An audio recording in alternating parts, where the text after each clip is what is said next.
प्रधानमंत्री नरेंद्र मोदी को मॉरिशस का सर्वोच्च सम्मान। टॉफर एक्सप्रेस पर दहशतगर्दों का हमला। अगर देखा जाए पाकिस्तान की तारीख का ये सबसे बड़ा और सबसे पहला अफसोसनाक वाकया है। पीएम नरेंद्र मोदी मॉरिशस के दौरे पर गए तो पीएम नरेंद्र मोदी को मॉरिशस ने एक ऐसा सम्मान दिया है जिसने कीर्तिमान रच दिया। कुछ तो सोचो, देखो तो सही कि दुनिया किधर जा रही है, तुम किधर जा रहे हो, कुछ तो सोचो। मुझे तो बहुत बहुत बहुत जो है ना परेशानी होती है ये देख के। पीएम मोदी मॉरिशस का सर्वोच्च सम्मान पाने वाले पहले भारतीय बन गए हैं। राम गुलाम को पोर्ट लुइस में भारतीय समुदाय के एक कार्यक्रम में ये घोषणा हुई है। इस हादसे के नतीजे में पाकिस्तान आर्मी के कई नौजवान जो है शहीद हो गए हैं और ट्रेन को आग लगा दी गई है। पीएलए का डिमांड जो या कहना ये है कि बलूचिस्तान के वसाइल पर अपना हक मांगना उनका एक डिमांड है। दूसरा, बलूचिस्तान को एक अलग मुल्क बनाने के लिए वो कोशिश कर रहे हैं। इस वक्त जो है पाक फोर्सेस की तरफ से जी एयर स्ट्राइक का बाकायदा तौर पर भी आगाज कर दिया गया। ओ भाई साहब, आप क्या करने लगे हो? खुदा का खौफ करो। क्या सोच रहे हो? किस तरफ जा रहे हो? मतलब ये मुसलमानों के लिए एक मुकद्दस महीना है, मुसलमानों के लिए एक मुकद्दस दिन है। तो हम लोग तो नहीं इन दिनों में लड़ते, लेकिन ये देखें बलोच मिलिटेंट जो बीएल। नमस्कार, जय हिंद, वंदे मातरम। दोस्तों, राज हिंदुस्तान में आपका स्वागत है। दोस्तों, अभी भी पाकिस्तान के लिए बुरी खबर तो भारत के लिए बहुत ही अच्छी खबर सामने आई है। जी हाँ दोस्तों, भारत के प्रधानमंत्री नरेंद्र मोदी को मॉरिशस का सर्वोच्च सम्मान मिला है। तो वही पाकिस्तान में बीएलए ने ट्रेन को अगवा कर पाकिस्तान के कई सैनिकों को मार डाला है और इसी के साथ पाकिस्तान के अंत की शुरुआत हो चुकी है। दोस्तों, मॉरिशस की यात्रा पर गए पीएम मोदी को मॉरिशस ने अपने सर्वोच्च सम्मान से नवाजा है। इसी के साथ यह सम्मान पाने वाले पीएम मोदी पहले भारतीय बन गए हैं। दोस्तों, यह सम्मान प्रधानमंत्री मोदी को भारत और मॉरिशस के बीच संबंधों को मजबूत करने के लिए उनके योगदान के लिए दिया गया है। यह पीएम मोदी का 21वां अंतर्राष्ट्रीय पुरस्कार है जो प्रधानमंत्री मोदी को किसी अन्य देश के द्वारा दिया गया है। वहीं इस मौके पर मॉरिशस के प्रधानमंत्री राम गुलाम ने कहा कि मोदी 5वें विदेशी नागरिक हैं जिन्हें यह प्रतिष्ठित सम्मान दिया गया है। दोस्तों, वहीं दूसरी तरफ पाकिस्तान में कोहराम मचा हुआ है। बलूचिस्तान ने आजादी की मांग करते हुए पाकिस्तान में कोहराम मचा दिया है। दोस्तों, एक तरफ पीएम मोदी का मॉरिशस में जलवा देखने को मिल रहा है तो दूसरी तरफ पाकिस्तान अपनी किस्मत पर रो रहा है। तो दोस्तों, आइए चलते हैं और देखते हैं पाकिस्तान मीडिया का इस पर क्या कहना है। 2 दिन के मॉरिशस के दौरे पर पहुंचे प्रधानमंत्री का जोरदार स्वागत किया गया। तो मॉरिशस में करीब 70% आबादी भारतीय मूल की है। भोजपुरी भी यहाँ बड़े पैमाने पर बोली जाती है। मॉरिशस के पीएम नवीन चंद्र राम गुलाम ने पीएम नरेंद्र मोदी को अपने देश का सर्वोच्च सम्मान the grand commander of the order of the star and की ऑफ द इंडियन ओशन देने की घोषणा की।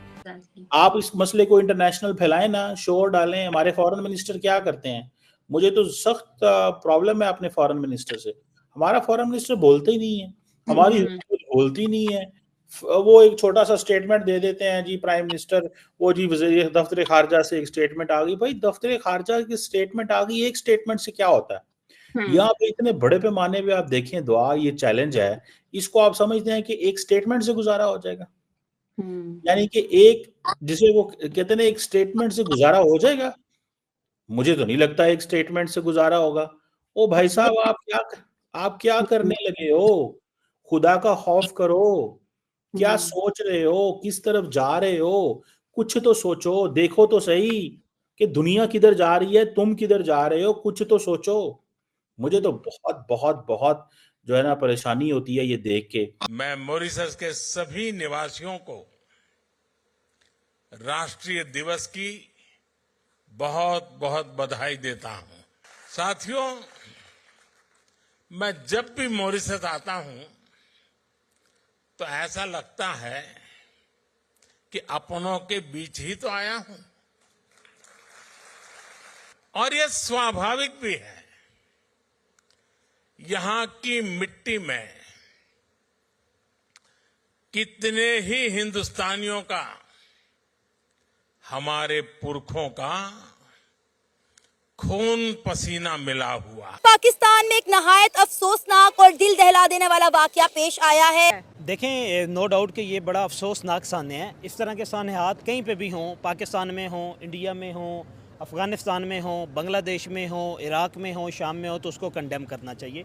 सिविलियन की इन्वॉल्वमेंट या सिविलियन की कैजुअलिटीज़ जो होती हैं वो हर जगह पे आप ये कह लें कि काबिल मज़म्मत होती हैं। और ये वाक़यात बलूचिस्तान में, ये नो डाउट जिस तरह आपने बताया कि ये कोई पहला वाक़या नहीं है। ये जो BLA बलूचिस्तान लिबरेशन आर्मी है, ये बलूचिस्तान के बर्थ से ही 1970 में बलूचिस्तान सूबा बना था। 1947 में नहीं बना था। उस वक्त ये एग्जेक्टिव इख्तियारात, जिस तरह आपके पास अब GB है, इस तरह इसको चलाया जाता था, एक जिरगे के ज़रिए चलाया जाता। फिर इसको एक सेपरेट स्टेट के तौर पे जुल्फ़िकार अली भुट्टो से पहले आप ये कह लें कि याह्या खान के दौर में इसको सूबे का स्टेटस जो है वो दिया गया था। उस वक्त से लेके आज तक 55 साल हो गए हैं।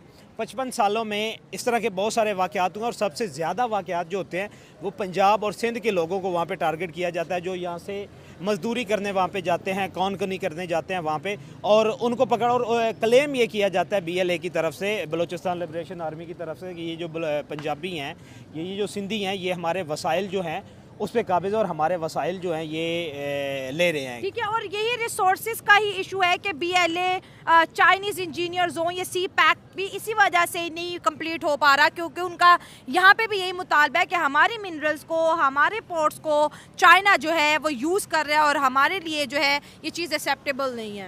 और मैं तो इसको I really want to understand कि ये सारी हमारी अप्रोच है क्या। और हमने ये UN में बैठे हुए हमारे एम्बेसडर साहब ने एक स्टेटमेंट जारी करवा दी वहां से। ये कोइंसिडेंस क्या है? हमें तो रोज ये TLP वाले, वो क्या नाम है, TLP सॉरी कह रहा हूँ, जो BLA वगैरह रोज टारगेट करते हैं। तो हमारा फॉरेन मिनिस्टर तो बड़ी देर बाद और हमारा फॉरेन ऑफिस तो बहुत देर बाद उठता है।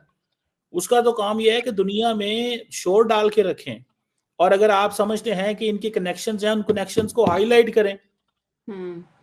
भाई अगर फॉर एग्जांपल इस साल पाकिस्तान के अंदर दहशतगर्दी के वाकयात बढ़े हैं, ठीक है जी, आप फॉर एग्जांपल 95% जो दहशतगर्दी के वाकये हैं 2024 के अंदर वो KP और बलूचिस्तान के ऊपर हुए हैं।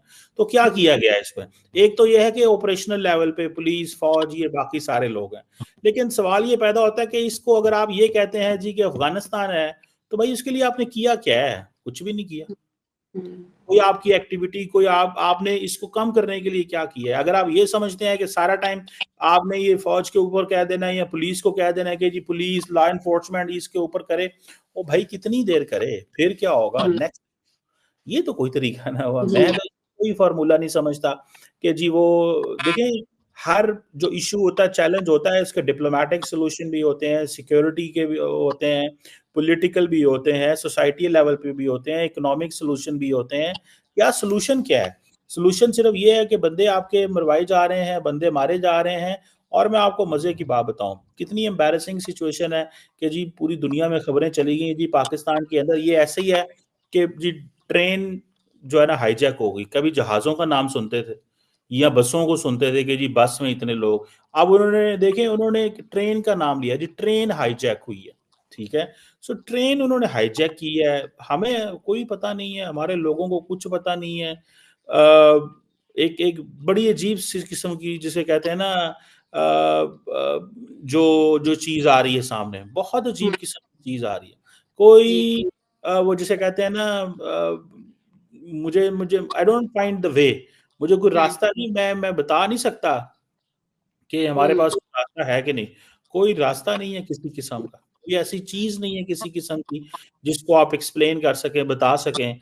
और सिर्फ एक ही बात करनी कि वो जी हमें जो है वो अफगानिस्तान, भाई अफगानिस्तान के अलावा आपने किया क्या? अफगानिस्तान, यहाँ पे SCO की कॉन्फ्रेंस हुई थी पाकिस्तान के अंदर, हमने तो उस SCO की कॉन्फ्रेंस में अफगानिस्तान के हवाले से कोई बात नहीं की थी, हालांकि वो पूरी की पूरी conference terrorism, extremism and militancy के हवाले थी। भाई वो हमने तो कोई बात नहीं की वहां पे, ठीक है ना जी। तो मुझे तो दिस इज व्हाट आई वो जिसे कहते हैं ना, I find, this is what I find, मुझे तो ये लगता है कि हमने बेसिकली हम अपना वो नहीं करते, सोल्यूशन कोई नहीं है हमारे पास। हम जिसे वो कहते हैं जी आपको 48 आवर्स का टाइम देते हैं पाकिस्तान, अल्टीमेटम। कौन सा अल्टीमेटम भाई? 48 आवर्स में तो जारी बात है फौजी जो है वो उन्होंने इलाके को कवर क्लियर करा लेना है। तो दोस्तों, आपने देखा कि भारत का जलवा पूरी दुनिया में देखने को मिल रहा है, तो वहीं दूसरी तरफ पाकिस्तान अपनी आखिरी सांसें गिन रहा है। इस पूरी खबर पर आपका क्या कहना है, हमें कमेंट बॉक्स में जरूर बताएं। खबर अच्छी लगे तो लाइक और शेयर करना ना भूलें। ऐसी तमाम खबरों से जुड़े रहने के लिए आप देखते रहें राज हिंदुस्तान।